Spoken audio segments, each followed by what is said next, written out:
გარკვეულწილად კიდევ უფრო დამაფიქრებელი იყო გერმანიის და ევროკავშირის საელჩოების განცხადებები, რომელიც ჩვენ მოვისმინეთ წინა კვირას.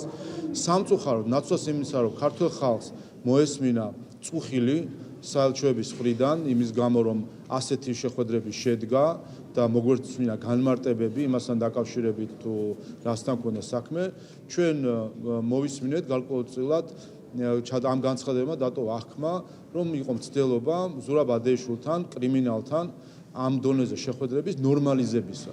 ეს რა თქმა უნდა არის აბსოლუტურად მიუღებელი და ძალიან მწუხვა, რომ საელჩოებს ჰქონდათ ასეთი რეაქცია იმ სამართლიან აღშფოთებაზე, რომელიც იყო საზოგადოებაში. კიდევ ერთხელ ქართველი ხალხი მოელის, რომ ის ღირებულებები, რომელსაც ჩვენ ვიზიარებთ ევროკავშირსა და რომლის გამოც ჩვენ ვისწრაფით ევროკავშირში, ეს ღირებულებები იქნება გაზიარებული ასევე ევროპის ყველა დედაქალაქში, ყველა დონეზე.